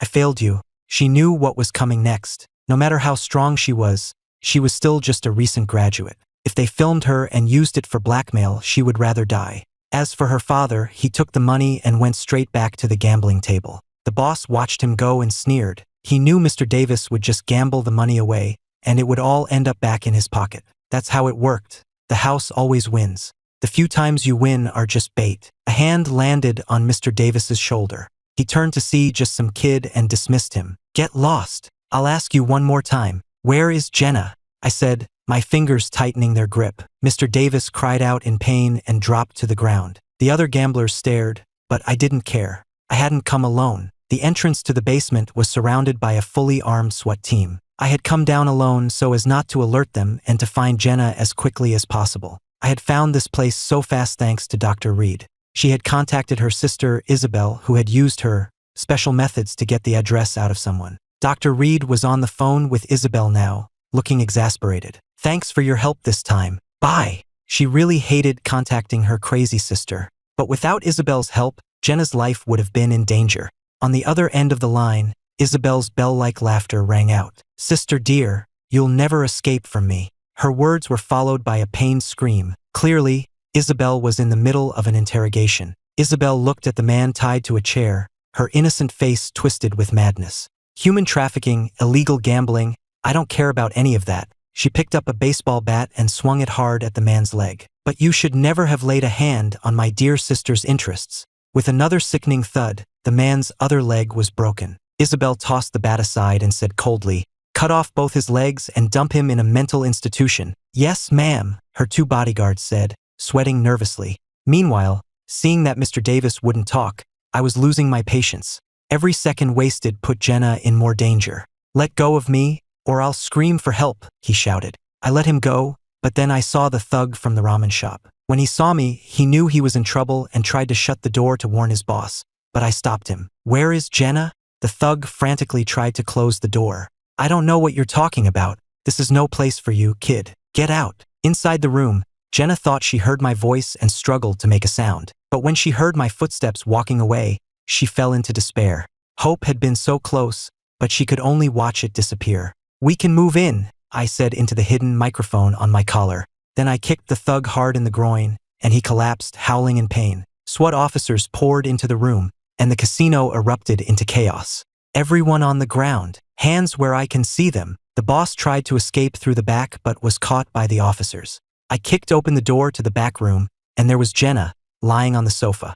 Jenna! When she didn't respond, I picked her up and ran for the ambulance waiting outside. Once Jenna was safely in the ambulance, I finally breathed a sigh of relief. She hadn't been assaulted, it was just the effects of the drug.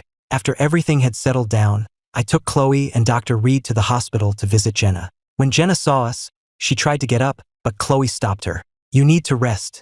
We can talk about everything else later. Seeing Chloe's concerned face, Jenna couldn't hold back her tears any longer. I'm sorry, Chloe. What I said on the phone before, you must think I'm so shameless. Chloe gently patted her head. Of course not. I know what you've been through. She wasn't angry about what Jenna had said, and she trusted that I wasn't a creep. If I were, I would have made a move on her long ago, and she wouldn't still be wondering what a kiss felt like. The thought made Chloe's face turn red, and she quickly shook her head to clear her mind. Chloe, what's wrong? I asked, thinking she was feeling unwell. And nothing, she said shyly. Just then, a female police officer knocked on the door. Miss Davis, your father would like to see you. Mr. Davis was in police custody. He knew that if Jenna told them he had sold her, he would be facing much more than just a gambling charge. So he had to see her. After all, he was her father. If she kept quiet, he would be out soon and could go back to gambling. Jenna dragged her weak body to stand in front of her father. Mr. Davis's face lit up. Jenna, honey, I know I was wrong. You can't. Jenna slapped him across the face, her eyes filled with tears of rage. Do you have any idea that my sister has leukemia? That $10,000 was to save her life. If it weren't for you, my sister and I would never be in this situation. Let's not talk about that now, Jenna. Just go talk to the police and get me out of here. When I get out, I promise I'll change my ways, he pleaded, still delusional. Even now, that's all you can think about? Jenna sneered. I haven't even told them that you sold me to those scumbags for $10,000. At her words, both Chloe and I stared at Mr. Davis in disgust. Selling his own daughter? We never imagined he could be so depraved. Jenna, please, don't tell them, okay? Mr. Davis panicked and was about to kneel, but when no one stopped him, he stood back up. Go on, kneel. Why don't you? Jenna said, looking at him coldly. That's what you owe my mother. You can repent in prison. With that, she turned and walked away. After giving her statement and leaving the police station, Jenna bowed deeply to me. She was starting to realize that she might actually be falling for me. The image of me rescuing her was now etched in her mind. But she would never do anything to hurt Chloe. She would keep these feelings buried forever. I told Jenna not to reopen the shop right away. After everything that had happened, it could wait until after her sister's surgery. When I got back to the orphanage, I saw a figure lingering by the gate. It was Stella. Ethan, what are you doing here? She asked, looking down at me from behind her sunglasses as if I owed her money. Why can't I be here? Move, you're in my way. I felt like I had the worst luck. I'm not moving. What are you going to do about it? Stella was determined to antagonize me, probably because I had left her alone in the dark before.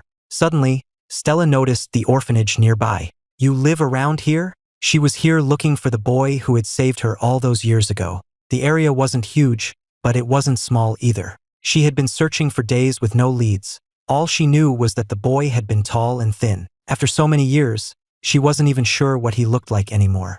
Continuing the search felt like looking for a needle in a haystack. Yes, I live here now, I said with a wave, not at all ashamed of living in an orphanage. Stella looked at the modest houses around us in disbelief. People actually live here? For a pampered princess like her, a place like this was unimaginable. Do you remember if there was a tall, thin boy around here? He should be about my age, she asked suddenly. I was confused. Tall and thin? Why are you looking for him? Just as Stella was about to answer, her phone rang. What? You have a lead? I'm on my way. She hung up and rushed off, leaving me completely bewildered. I really didn't get it. I shook my head. The Harrisons were all so strange. After Stella was gone, another figure appeared. It was Caleb. Caleb, what are you doing here? I frowned. Wasn't he supposed to be in the hospital? Caleb walked right up to me, his eyes filled with malice. Ethan, as long as I'm around, you will never come back to the Harrison family. This was a side of him he had never shown to anyone else. Maybe this was his true face. Are you ever going to give up? I grabbed him by the collar. Why couldn't this kid just leave me alone? I had already said I wasn't coming back. Ethan, what are you doing? Let go of me. Caleb started playing the victim again. I had to laugh. Sure enough, the next second, Eleanor and my father appeared behind me. Ethan, what are you doing? Let go of your brother. Eleanor shouted. I understood then. Caleb had left the hospital and deliberately provoked me, all as part of a plan. Ethan, please let your brother go, Eleanor said, trying to intervene. Caleb was still putting on a show. Mom, just let Ethan hit me. If it will make him come home, he can hit me as much as he wants. Seeing his teary eyes, Eleanor's heart broke. Ethan, your brother just wants you to come home. Don't be so hard on him. Let's all sit down and talk. I sneered. Really? Then I guess I should thank my dear brother. With that, I slapped Caleb twice across the face, ignoring the shocked looks from the others, and leaned in close to his ear. You didn't learn your lesson last time. Don't forget it again. I shoved him aside and went back into the orphanage. I had hit him right in front of Stella before, and he was still pulling the same tricks. I wasn't going to put up with it. He could try it as many times as he wanted, and I would hit him every time. I had no intention of ever going back to that family. After being hit, Caleb's face went pale, and he fainted again. Eleanor had no choice but to take him to the hospital, forgetting all about chasing after me. When Stella arrived at the hospital, she heard my father's angry voice. No matter what, Ethan should not have hit his brother. How's Caleb? Did that brat Ethan hit him again? Stella asked. Caleb struggled to sit up. It's not Ethan's fault. I was just too eager and upset him. Seeing his pitiful act, Stella grew even angrier. I'm going to find him and make him apologize to Caleb. With that, she stormed out, ignoring Eleanor's calls. Caleb was secretly pleased. He was the one who had called Stella and told her he had a lead. He had discovered that I was the one who had actually saved her, and he couldn't let that get out, or his position in the family would be completely undermined. Before, his parents and all 3 sisters had been firmly on his side. But since I left, everything had changed. Hannah had questioned him about the puppet, and Victoria's attitude towards him had shifted. He absolutely could not let me return to the family. He had to take the initiative and crush me completely. Stella arrived at the orphanage and burst through the gate. Ethan, get out here. I knew she was here for Caleb. What did you do to Caleb? He's in the hospital right now. Stella grabbed my collar, her eyes blazing with fury. Look at you, always resorting to violence. You're an irrational brute. I suddenly found this interesting. And what was I like before? If I wasn't like this before, you must have all loved me, right? Isn't that so, my dear sister? My words left Stella speechless. She knew what my life had been like in that house. She had played a part in making me who I am today. No matter what, you shouldn't have hit Caleb. Come with me to the hospital and apologize. Stella was becoming unhinged, stubbornly sticking to her path even though she knew she was wrong. In her heart, I, her biological brother, would never compare to Caleb, the boy who had saved her. I'll go with you and apologize, but you have to swear you'll never bother me again, I said, looking at her coldly. What do you mean, bother you? Am I not concerned about you? Stella shouted. Concerned? Coming here in the middle of the night to harass me is concern? Forcing me to apologize to that little snake is concern. I shook her hand off and turned to go back inside. I hated hypocrites. She was clearly here for Caleb, but she had to pretend it was for my own good. Ethan, if you don't come with me and apologize, I will never agree to you coming back to this family, Stella yelled. I shook my head. She still thought I wanted to go back. I couldn't ask for more. With that, I shut the gate and didn't open it no matter how much she pounded on it. Stella had no choice but to leave dejectedly, cursing me for being ungrateful and waiting for the day I would come crying to her. Just then, she got a call from a private investigator. Miss Harrison, we've cross-referenced data and conducted interviews. The boy who saved you back then is still living in that same orphanage. I'm sending you the details now. Stella excitedly opened her phone, but the moment she saw the photo, she froze. The skinny boy in the picture, desperately pulling a little girl out of the water, was unmistakably Ethan, her own brother, the one she had treated with such coldness and cruelty. In an instant, her world turned upside down. All her past prejudices and the hurt she had caused me became a resounding slap across her face. She couldn't think straight anymore. There was only one thought in her mind. She had to see me immediately and demand an explanation. When Stella found me, I was in the orphanage yard, helping Maya fix a creaky old bench. The pressure of the college entrance exams was like an invisible mountain, but being with people who genuinely cared about me made even the air feel lighter. She stood there abruptly at the gate, dressed in designer clothes that were completely out of place. She looked exhausted, her eyes were bloodshot, and she had lost all the glamour of the pop star she once was. Ethan, she said, her voice hoarse as if she hadn't had water in days. I stopped what I was doing, set the hammer aside, and didn't even bother to look up. Yes. My tone was as flat as if I were asking a stranger about the weather. She ignored my indifference, rushed over, and shoved her phone in my face. On the screen was a blurry old photo and a summary of an investigation report. Look, the investigator found him, the person who saved me. It was you. It was really you. I glanced at it. The photo showed a rail-thin boy desperately dragging a little girl out of the water. It was me, and yet it wasn't. It was a long-buried memory, a good deed I had almost forgotten myself. Looking at her face, contorted with emotion, I found the situation incredibly ironic. So, I picked up the hammer and went back to work on a loose nail. The soft tapping sound was just loud enough to break her emotional trance. What are you trying to say?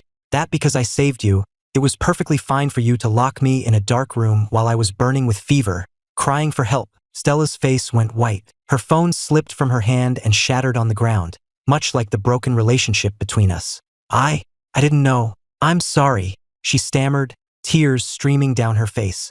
There's no need to apologize. I stood up and dusted off my hands. I don't need it, and please don't bother me again. I'm busy studying for my exams and have no time for your family's ridiculous soap opera. With that, I took a stunned Maya by the hand and went back inside, shutting the door on Stella and the truth she had discovered a decade too late. For a while after that, things were unusually quiet from the Harrisons. I was glad for the peace and poured all my energy into my studies and spending time with Chloe. Dr. Reed somehow managed to bring in a world-renowned cardiologist to consult on Chloe's case. The specialist said that while the surgery was high risk, it wasn't hopeless. This news was a ray of light for all of us. To afford the surgery and to build a future for us, I studied harder than ever. I thought that after my final rejection, the Harrisons would disappear from my life for good. I was wrong. A month later, as Chloe and I were leaving the library to head back to the orphanage, 3 black luxury cars blocked the school entrance. The doors opened, and Victoria, Hannah, and Stella, my 3 dear sisters, stood there, their faces etched with unspeakable guilt and pain. Ethan, Victoria, the one in front, said, her voice strained. Can we talk to you? I moved Chloe behind me and looked at them coldly. What is there left for us to talk about? There is. Hannah spoke up this time, clutching the repaired puppet so tightly her knuckles turned white. Ethan, we know everything. It turned out that after Stella had gone home, devastated, she told Victoria about her savior. Victoria's business acumen kicked in. She didn't believe any of Caleb's excuses and instead used all her resources to investigate everything from the beginning. She investigated the drowning incident, the necklace under my bed, the broken puppet, and even uncovered phone records between Caleb and some suspicious individuals right before the fire in my past life. The truth unraveled like an onion, each layer more stinging than the last, leaving them in tears. Caleb, the brother they had cherished for 17 years, was the architect of all the tragedies. He wasn't just a liar, he was a malicious demon. I'm sorry, Ethan, Victoria said, her eyes red. For the first time, the powerful businesswoman showed her vulnerable side to me. I was wrong. I shouldn't have accused you without knowing the truth and made you kneel in the rain all night. I'm a monster. Me too. Hannah stepped forward, holding out the puppet. Caleb broke this on purpose. He just wanted to see you suffer, and I yelled at you for it. Ethan, please hit me again. I'm begging you. Stella was sobbing uncontrollably. I'm the one who deserves to die. You saved my life, and I treated you like an enemy. The 3 of them stood before me, stripped of all their glamour, like 3 guilty children awaiting their sentence. I listened quietly, feeling nothing. This belated truth felt like a story about someone else. The Ethan who had yearned for understanding and love had already been reduced to ashes in the fire of my past life. Are you finished? I asked, my voice chillingly calm. They were all stunned, not expecting this reaction. If you're done, I'm leaving. I took Chloe's hand and started to walk away. Don't go. Victoria quickly blocked my path. Ethan, we've kicked Caleb out. From now on, you are the only heir to the Harrison family. Please come home with us. The company, the houses, everything will be yours, if you'll just forgive us. Forgive. I laughed, a bitter sound. Victoria, do you really think any of that matters now? When I was locked in the maid's room, choking on smoke, feeling the fire consume my skin inch by inch, where were you? You rushed into the fire to save the murderer who was still sleeping. At that moment, did it ever cross your minds that I was your brother too? My words were like daggers, piercing their hearts. Their faces turned deathly pale, and they swayed on their feet. It's too late, I said, each word clear and deliberate. From the moment I signed that severance agreement, you are you and I am me. I don't need you in my life anymore. I walked around them and didn't look back. I could hear their heart-wrenching cries behind me, but I didn't stop. Some wounds, once inflicted, can never be healed. A broken mirror, even when glued back together, is still covered in cracks.